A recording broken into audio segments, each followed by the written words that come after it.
ভগবানকে কেন খেতে দেব? ভগবান কি কিছু খান?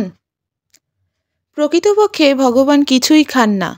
পরমেশ্বর ভগবান কেবল তার ভক্তের ভাবটুকুই গ্রহণ করে থাকেন। তাই ভগবানকে বলা হয় ভাবগ্রাহী জনার্দন। যার প্রতিভাব বেশি ভগবান কেবল তার ভক্তিতেই প্রীতি হন।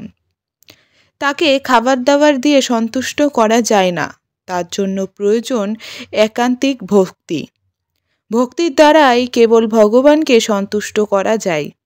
কিন্তু তার মানে এই নয় যে আমরা ভগবানকে কিছু দেব না। অবশ্যই তাকে দেওয়া দরকার। কেননা এই জগতে আমরা যা কিছু পাচ্ছি তা সবই ভগবানের থেকে পাচ্ছি এবং তা ভগবানের সম্পত্তি। তাই ভগবদ্গীতায় স্পষ্ট বলেছেন, তারা হচ্ছে চোর, যারা আমারই প্রদত্ত বস্তু আমাকে না দিয়ে নিজেরা ভোগ করে। এবং তারা শুধু চুরি করছে তাই নয়, বরং তারা প্রতি গ্রাসে গ্রাসে পাপ ভক্ষণ করছে।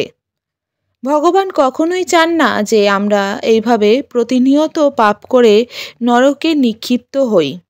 তাই তিনি আমাদের একটি সুবর্ণ সুযোগ দিয়েছেন, যেন আমরা এই সমস্ত পাপ থেকে সহজেই মুক্তি হতে পারি।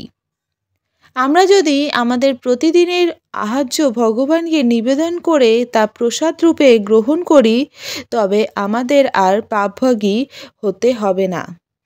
তাই ভগবদ্গীতায় ভগবান নির্দেশ দিয়েছেন, হে কৌরন্তেয়, তুমি যা অনুষ্ঠান করো, যা আহার করো, যা হোম করো, যা দান করো এবং যে তপস্যা করো, সেই সমস্তই আমাকেই অর্পণ করো।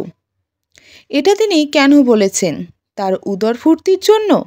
না, এটা তিনি এই জন্য বলেছেন যে আমরা যেন মূর্খতাবশত এই জগতের বিষয়ভোগে লিপ্ত না হই। এটা ভগবানের এক অপ্রাকৃতিক করুণা। তাই যারা ভগবানের অপার কৃপা লাভ করতে চায়, তারা উচিত কোনো কিছু আহারের পূর্বে তা ভগবানকে অর্পণ করা। ভগবান শ্রীকৃষ্ণ বলেছেন যে তিনি সমস্ত যজ্ঞের পরম ভোক্তা, সর্বলোকের মহেশ্বর এবং সমস্ত জীবের সুহৃৎ। চলুন এবার উদাহরণস্বরূপ কিছু বলা যাক।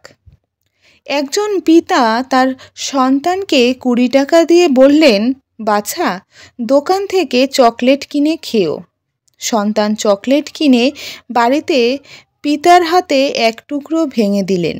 পিতা বাৎসল্য প্রেমে গদগদ চিত্তে চকলেটের টুকরোটি সন্তানকে ফিরিয়ে দিয়ে আনন্দ পান।